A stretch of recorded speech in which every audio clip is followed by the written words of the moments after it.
Muy buenos días a todos y todas y gracias por participar de esta segunda exposición del Comité de Crisis de la Universidad de Concepción, que contempla los criterios y procedimientos específicos para la autorización de actividades presenciales en la universidad y las condiciones de uso de instalaciones y otros requerimientos.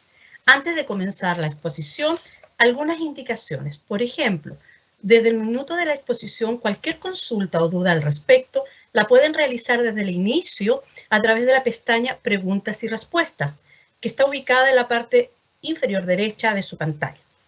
Esta exposición también será grabada y subida al sitio web del Comité de Crisis para quien la quiera revisar después.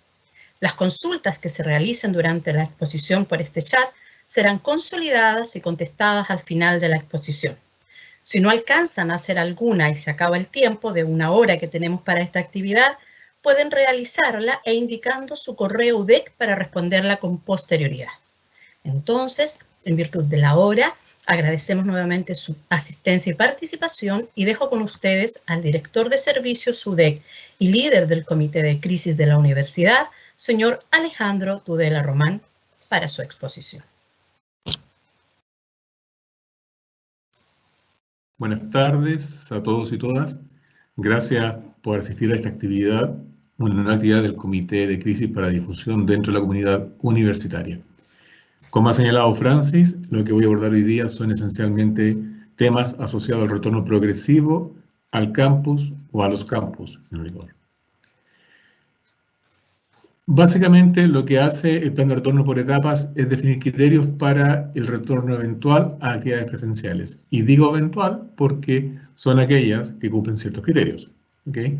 Al igual que el paso a paso del Ministerio de Salud, el paso a paso adaptado para la Universidad de Concepción considera 5 etapas, desde la cuarentena completa, que es el paso 1, hasta la apertura avanzada, que es el paso 5, con restricciones y obligaciones específicas para cada paso. El comenzar en una actividad va a depender básicamente del paso en que se encuentra la comuna donde se ubica la sede de la universidad, Chillán, Concepción o Los Ángeles, y también qué sucede con la comuna donde vive el trabajador y o el estudiante. ¿Okay? Además, se deben cumplir ciertos procedimientos propios de cada actividad, pero también es importante considerar la disponibilidad de espacio en las diferentes dependencias universitarias para efecto de minimizar el riesgo de contagio. También aclarar que este proceso paso a paso UDEC es un proceso flexible porque de partida las normativas que va generando el MinSal se van ajustando en función de la evidencia. Todos sabemos, por ejemplo, que el Gran Concepción en este instante está en el paso 2 con una alta probabilidad de volver al paso 1, que es cuarentena absoluta, lo cual implica que algunas tareas que están permitidas en el paso 2 se van a tener que dejar de hacer si volvemos al paso 1. Similar puede pasar con Chillán o con Los Ángeles. Pasar al paso 3 implica retorno transitorio, como señala la autoridad, y en ese caso se van permitiendo nuevas acciones en función de lo que suceda en ese paso y las condiciones de borde. No obstante lo anterior, hay elementos que no han cambiado hasta ahora y tienen que ver con restricciones permanentes, salvo la autoridad sanitaria indique lo contrario. Por un lado está la gente que está en condición de riesgo por edad, 60 o más años. El segundo tema tiene que ver con las personas que tienen alguna enfermedad de riesgo basal, como todos sabemos, por ejemplo, una asma crónica, una EPOC, o personas inmunodepresivas. También está el asunto acerca del aforo de las dependencias. Si bien eventualmente el paso podría permitir el retorno de más personas por un problema de capacidad en las dependencias universitarias, no podemos permitir que vuelvan todos aquellos que querrían volver. Y por último, un tema de flexibilización con hijos o hijas menores de 11 años y aquellos que cuidan adultos mayores no autovalentes. ¿Okay? La autoridad gubernamental ha señalado que se deben dar las flexibilidades del caso para que en aquellas situaciones, efectivamente, el trabajador o trabajadora pueda desempeñar su tarea en forma virtual, cumpliendo con las obligaciones contractuales que tiene con la institución. A diferencia de lo que se había visto hasta ahora, hemos agregado una nueva actividad que voy a explicar ahora. Primero están las actividades esenciales. Son básicamente aquellas que permiten dar continuidad operacional a la universidad en general. ¿okay? Y se debe mantener en cualquier etapa, independiente del paso en que estemos. Por ejemplo, el servicio de seguridad. Un segundo caso son actividades críticas, son aquellas no virtualizables, ¿ok? Y en ese caso, lo que pasa es que cada unidad debe identificar para su contexto aquellas que deben desarrollarse presencialmente. Por último, y esto es nuevo, hay actividades no críticas que eventualmente se podrían virtualizar, pero por una mejora sustantiva en la calidad del servicio prestado a la comunidad, requieren presencialidad, ¿ok? En particular, en este caso, lo que tenemos que velar es que aún existiendo la posibilidad de retorno para este caso, hay que velar por el cumplimiento del aforo y la ventilación de los espacios, como condición de borde fuerte para evitar posibles contagios.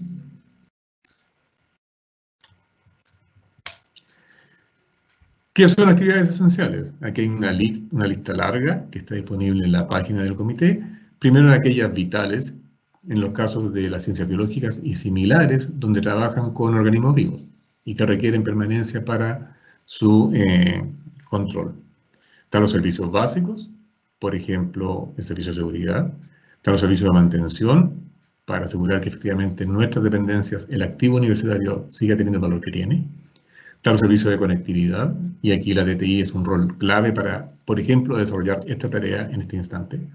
Están los servicios de limpieza y desinfección, en aquellos casos cuando tenemos gente trabajando en dependencia, requerimos tener un equipo que limpie y desinfecte en función del uso de la dependencia. Están los servicios de logística, por ejemplo, la dirección de abastecimientos.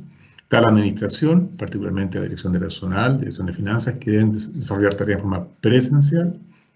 Están los apoyos en salud, básicamente aquí caen los campos clínicos. Y supervisión de servicios críticos. Requerimos la supervisión de los servicios que están en operación y aquellos casos que se definen como servicio esencial. Por ejemplo, laboratorios que hacen trabajos de COVID. Este es el paso a paso del MinSal. Si se fijan, están los 5 pasos que ellos han definido. Y hay diferentes actividades que están controladas por estos pasos.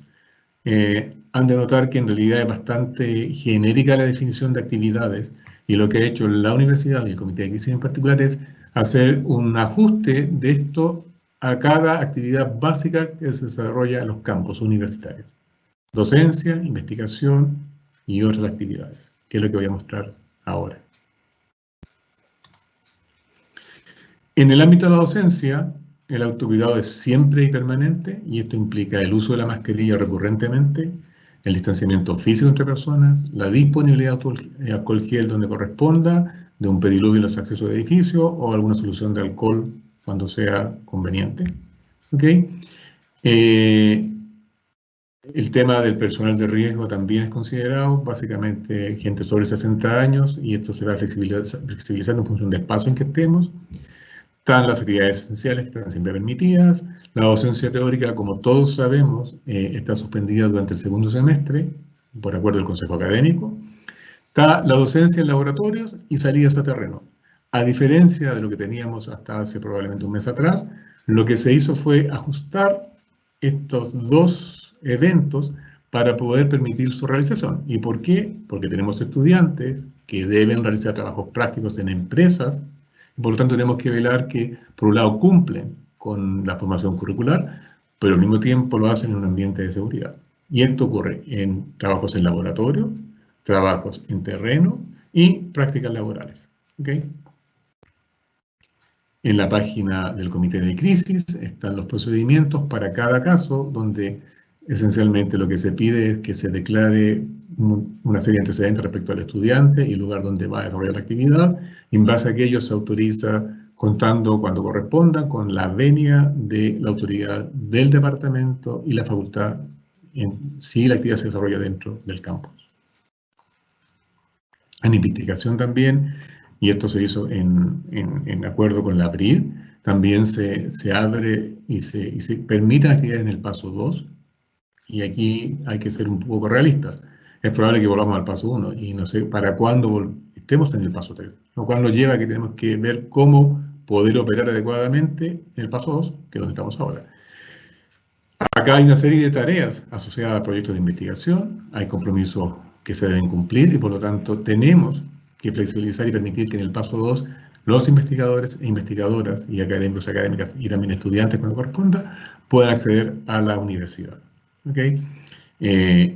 Reuniones y charlas en dependencias de la universidad se permiten con un aforo máximo, una duración máxima también. En los viajes al extranjero es importante tener un seguro amplia cobertura. O sea, no nos puede pasar que un académico o académica o estudiante o profesional vaya en representación de la universidad, se enferme en el extranjero y no tenga un seguro que pueda cubrir su dolencia. Y ciertamente los servicios de salud, en aquellos casos donde se trabaja con animales, ya sea como prestación de servicio u otra actividad, tenemos que dar las facilidades del caso. Servicios a terceros, por calidad de servicio ciertamente tenemos que ampliar la atención en oficinas, en diferentes oficinas, por ejemplo, títulos y grados.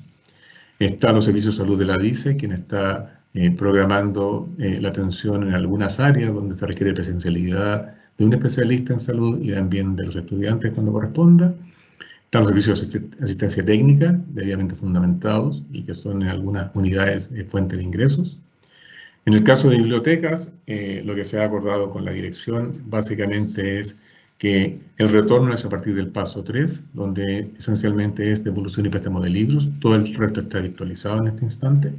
Los hogares siguen cerrados y solamente se están atendiendo a aquellos estudiantes que son o tienen el beneficio y que están en campos clínicos. ¿Okay?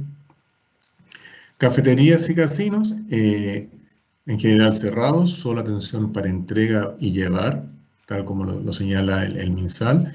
Y en el caso del paso 2, solo trabajo de lunes a viernes. Recordarán que sábados y domingos y festivos hay cuarentena en ese paso. Los jardines infantiles están cerrados. Y por eso mismo, lo que pide la autoridad gubernamental es flexibilizar en el caso de aquellos padres y madres con niños o niñas con 11 años o menos. Por último, hay otras tareas que son del ámbito universitario y que también tenemos que ver cómo las abordamos. Están las actividades deportivas en espacios abiertos o cerrados, las culturales en espacios abiertos y cerrados, y otras. Esta última fila es una suerte de opción de flexibilidad, donde la idea es que si alguna unidad requiere volver a desarrollar una actividad que no está contemplada en las previas, pueda levantar el caso al comité de crisis, que en función del mérito podrá aprobar positiva o negativamente. Yo quisiera recalcar que es importante que la fundamentación que se haga para el retorno, que nace de la presentación, sea lo más explícito o explícita posible, para que el comité pueda resolver prontamente lo requerido. Gracias por la atención. Para cerrar, esta es una vista, un pantallazo de la página del comité. Acá están los procedimientos que tenemos para actividad presencial en investigación, en pregrado, en posgrado. Hay información acerca de cómo proceder con los viajes también. Hay listas de verificación en cada caso, porque, insisto, la lógica es minimizar la posibilidad de contagio y si hubiera contagio, poder trazar ese caso, ¿okay? Que es un requerimiento del MinSal. Ahí está la página web del Comité de Crisis y el correo. Como dijo Francis al inicio, si hay alguna consulta respecto a lo que hemos presentado acá y en el tiempo que tenemos disponible no podemos responderla, por un lado las vamos a almacenar en el chat de la actividad, pero también pueden escribir al Comité de Crisis haciendo la consulta que corresponda. Muchas gracias. Agradecemos a Alejandro su exposición y paso a hacer algunas preguntas que llegaron por interno, por chat, no el chat de la reunión, pero que son igualmente pertinentes. La primera es si puedes diferenciar los criterios que definen lo que es una actividad crítica de una actividad no crítica, ojalá con ejemplos. A ver, una actividad crítica es aquella que se desarrolla en una unidad, por ejemplo, una facultad en específico y que permite que ésta siga funcionando. Por ejemplo, la jefatura administrativa. Una actividad no crítica, pero que permite apoyar la gestión de la unidad, puede ser esa misma jefatura administrativa que requiere una secretaria que vaya algunos días de la semana a apoyar, por ejemplo, al secretario académico. Por ejemplo. Aquí hay un tema que cada unidad tiene que determinar respecto a qué puede ser virtualizado y qué no. Y yo insisto en un tema que hemos recalcado recurrentemente. Todo aquello que pueda ser hecho desde la distancia debe continuar así, salvo que esa actividad para mejorar el servicio requiera presencia. Como es, por ejemplo, títulos y grados, donde tenemos muchos estudiantes extranjeros que tienen que venir a la universidad a buscar documentos y que no se pueden enviar por vía digital o que no sea por entrega mano a mano. Ahora, perdón, Francis, si hay consultas, y por eso yo me detuve al final de la presentación, porque hay casos y casos, cada unidad académica tiene en sí sus propios bemoles. Si hay un requerimiento y no hay claridad, yo le pediría a la unidad que derive la consulta al comité de crisis, con todos los antecedentes, porque en base a ello podemos decidir. Perfecto. Otra pregunta es hecha a través del chat. ¿Van a hacer un PCR obligatorio antes de asistir a la universidad o en su defecto? ¿El nuevo dispositivo por sople que lanzó la UDEC tiene algún resultado rápido? Gracias, Francis. Bien, el tema del PCR o la prueba PCR es un asunto que está sobre la mesa recurrentemente. Nuestro equipo técnico asesor nos ha señalado reiteradamente que hacer pruebas PCR solo asegura que la persona en ese instante no tiene una carga viral que permita determinar si está contagiada o contagiada, eventualmente. Dependiendo de la fase de contagio, el test puede salir negativo y aún así la persona está contagiando. Por lo mismo, por seguridad, lo más sano es no masificar el PCR, ¿ok?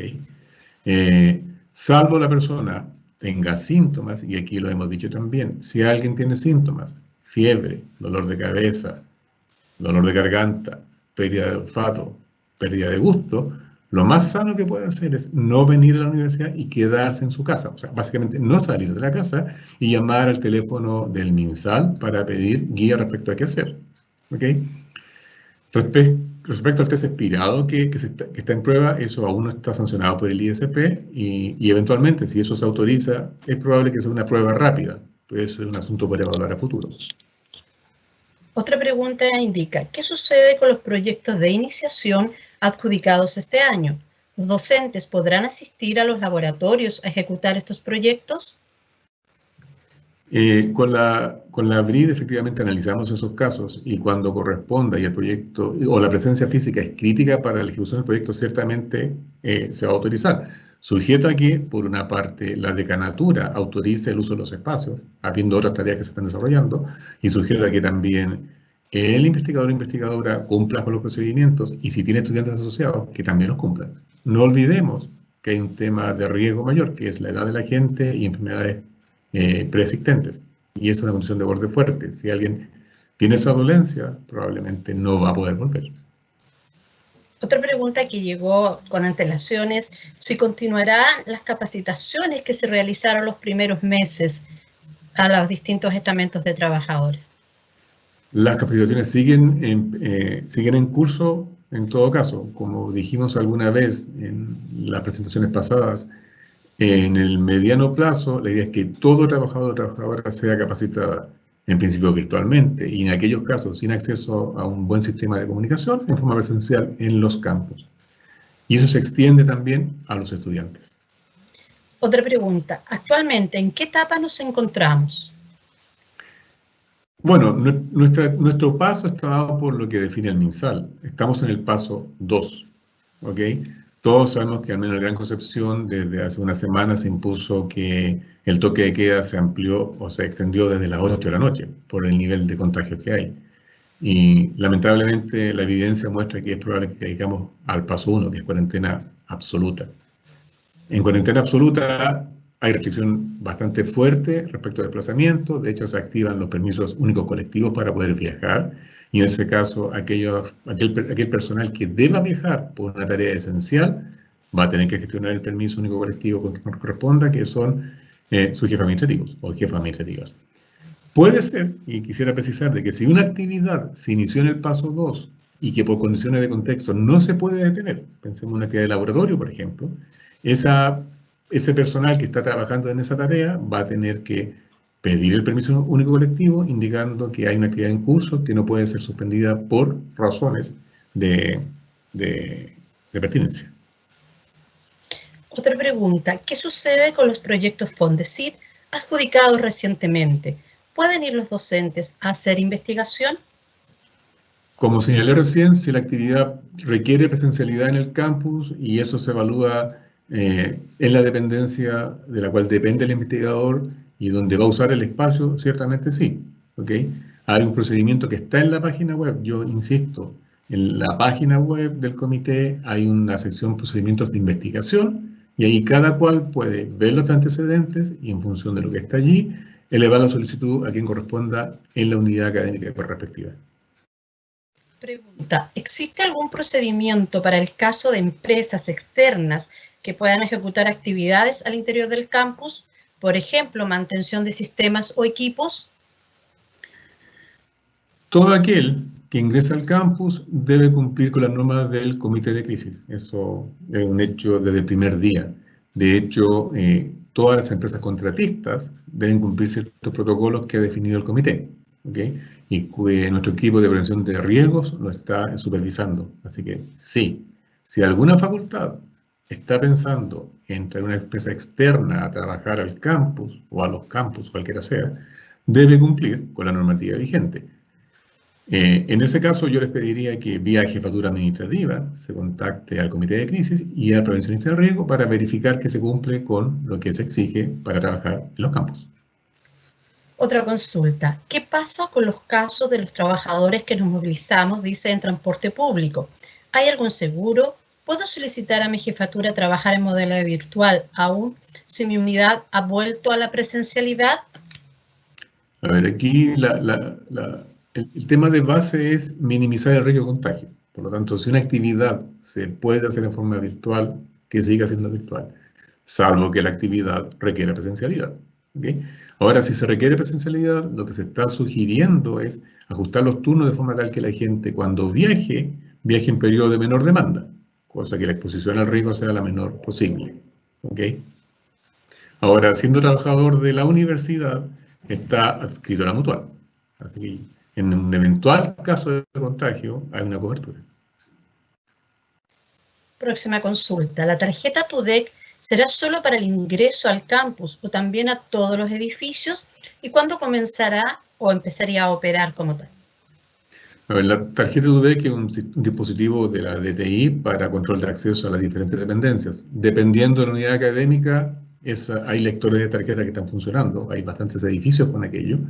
Y probablemente va a ser el mejor mecanismo por un lado de seguridad de las dependencias y también registro de quién asiste al campus en este periodo.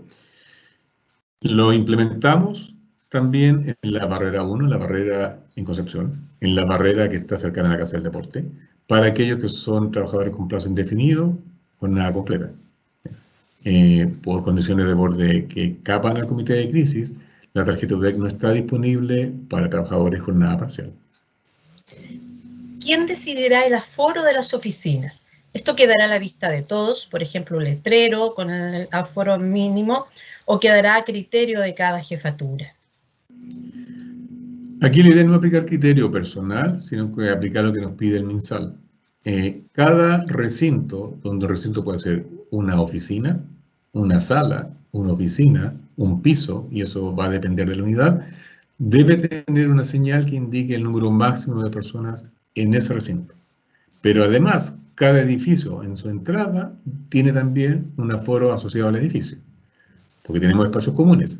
Y eso implica supervisar y vigilar de que si bien la gente dentro de su recinto cumpla con el aforo, al sumar las partes no excedamos el máximo posible en el edificio. Entonces, resumiendo, va a haber una señal determinada con el apoyo de los prevencionistas que va a indicar el aforo por edificio y por recinto específico dentro de cada edificio. Una consulta muy pertinente, dice, ¿cuál sería el procedimiento para quienes no tienen contrato con la universidad, pero desarrollan sus investigaciones en institutos o por proyectos CONICYT en la UDEC? A ver, si una persona viene a la universidad sin contrato vigente, lo que tiene que hacer básicamente es contactar a la jefatura administrativa de la unidad para sanear ese asunto. O sea, toda persona que venga a la universidad en forma recurrente debe, por un lado, haber hecho el curso y tenemos que ver, de alguna manera, que tenga algún tipo de cobertura en salud. Si la persona viene por una vez, ciertamente uno puede hacer un tratamiento distinto, pero si es un trabajo permanente y recurrente, ese tema debe ser saneado. No puede ser que alguien venga al campus en forma recurrente y no tenga, por una parte, no haya hecho el curso y por otra parte no tengamos certeza respecto a una cobertura en salud en caso de contagio. Una consulta que no lo voy a señalar tal cual. Dice, ¿están permitidos los viajes al extranjero por motivos personales? Por ejemplo, ver a la familia. A ver, la universidad solo se puede hacer cargo de aquellos viajes en el marco del trabajo. Si un trabajador o trabajadora decide viajar fuera del país en forma personal, lo hace a su propio riesgo. ¿Okay? De hecho, en el paso a paso, en viaje al extranjero se señala que en el marco de actividades académicas, ciertamente se autorizan sí, solo sí, se tiene un seguro de por medio. Ahora hay que tener presente que hay restricciones de ingreso a los diferentes países. Si alguien está pensando ir a Europa, por ejemplo, en este instante, por el nivel de contagio que hay, ciertamente los mecanismos de ingreso están bastante más restringidos que antes. Así que yo le sugiero a esa persona que está pensando viajar fuera del país por razones familiares y no laborales, que revise adecuadamente donde corresponda la restricción de ingreso al país de destino. Respecto de las actividades que necesariamente deben desarrollarse en fin de semana, aún estando en cuarentena. 2 consultas. ¿Quiénes deben asistir y cuentan con la posibilidad de obtener salvoconducto? Para fines de semana con cuarentena, que son el paso 2, bueno, y obviamente el paso 1, en lo que hay que obtener un PUC, el permiso único colectivo. ¿Ya? Y además, desde el 9 de noviembre, lo que exige la autoridad es tener a la vista el contrato de trabajo de esa persona. ¿Ya? Porque lo que estaba pasando es que había mucho permiso único colectivo de gente que no estaba trabajando o no tenía un contrato vigente y por lo tanto estaba infringiendo la ley. Entonces lo que hizo la autoridad sanitaria fue desde el 9 de noviembre exigir ese contrato a la vista, que en el caso del personal UDEC se puede bajar directamente de la página de la DIRPER, ¿okay? o del LEP. Pero en el caso de estudiantes y otras personas que no son trabajadores de la universidad, pero sí tienen vínculos con ella, se gestiona un mecanismo para obtener un permiso o un documento que acredite que está desarrollando tareas esenciales dentro de los campus. Otra consulta. El Consejo Académico determinó que el segundo semestre de este año 2020 se realizaría en modalidad virtual. ¿Se tiene alguna información respecto del primer semestre de 2021 o cuándo se tendrá información al respecto? El comité de crisis no maneja esa información, pero yo creo que es bastante decidor mirar lo que nos sucede en el entorno. En la medida que estemos en el paso 1 o el paso 2, o no haya forma de controlar la pandemia, probablemente, y lo digo desde el punto de vista de una probabilidad, es muy seguro que el primer semestre del 2021 siga siendo virtual. Otra consulta respecto a la tarjeta TUDEC. Se consulta si se seguirá dando prioridad para los trabajadores con contrato indefinido para adquirir esta tarjeta que permite ingresar a la universidad. Es un tema a resolver con la dirección de personal, no compete al comité de crisis. Otra consulta. ¿Existe alguna estadística del número de casos contagiados en la comunidad UDEC?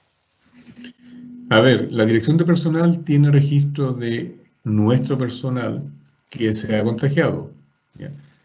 Por contagio en el hogar o contagio fuera de la universidad. Hasta ahora no ha habido casos de contagio en la universidad. Si bien ha habido gente eventualmente con contactos estrechos de un contagiado, no hemos tenido dentro de los campus personal que en sí haya sido foco de contagio al interior. Algo similar ocurre con los estudiantes. La Dirección de Servicios Estudiantiles tiene también estadísticas de personal nuevo, estudiantes que se han contagiado fuera de la universidad. Ahora, en el caso del personal, por los seguros vigentes y los permisos, ciertamente es más fácil el control. En el caso de los estudiantes, dependemos esencialmente de que ellos los declaren. ¿Hay alguna fecha aproximada en que volverían todos los trabajadores universitarios a trabajar al campus? Nada, lamentablemente no hay nada en el horizonte. como dije recién, estando en paso 1 o paso 2, con probable retorno al paso 1, yo veo bastante difícil que la totalidad del personal pueda volver. Además, mientras no haya vacuna, tenemos el problema de los aforos. O sea, no podemos permitir que, aún estando en paso 3, o paso 4 o paso 5, tengamos aumento de uso de espacios, porque con eso aumenta la probabilidad de contagio. Respecto del seguro estudiantil, ¿sigue sin cubrir el COVID-19? No ha habido cambio al respecto. La SOCESO aún no modifica esa condición y solo hay cobertura para caso COVID en estudiantes del área de la salud en campo clínico. Todo el resto está sin cobertura. Pensando en los meses de enero o marzo, ¿es posible evaluar la factibilidad de defensas de tesis presenciales en esos meses? Eso va a depender del paso en que estemos. ¿Okay? Ciertamente, traer gente al campo implica un riesgo no menor y eso se evalúa caso a caso. Si la actividad de evaluación de la tesis se puede hacer virtual, nuestra idea es que siga siendo virtual. Salvo, y aquí siempre hay excepciones, alguien por problemas de fuerza mayor requiera presencialidad, que es un tema a evaluar y a justificar por las partes. Yo insisto, cuando se envían solicitudes al comité de crisis, un tema recurrente es el cómo se justifica ese retorno a la universidad. Si no hay información suficiente, el comité o los subgrupos dentro del comité, que son por una parte el de docencia y el de investigación, tienen que pedir más antecedentes y eso demora y dilata el proceso. Una consulta muy puntual, dice, si hay un retorno programado y en una oficina trabajan varias personas, ¿cuánto es el distanciamiento permitido entre las personas para trabajar simultáneamente? Lo mismo ocurre con los espacios comunes para almorzar, por ejemplo. ¿Cuáles son las directrices al respecto? A ver, aquí el MinSal ha sido bastante estricto. En el caso de espacios abiertos, la mínima que el MinSal recomienda es 1 metro. Nosotros por seguridad hablamos de 1,5 metros. En espacios cerrados, y eso depende de la ventilación del espacio, la distancia mínima sugerida son 2 metros, lo cual ciertamente reduce bastante el aforo. En campos clínicos, en algunos casos se piden 3 metros por los aerosoles, en el caso de odontología en particular.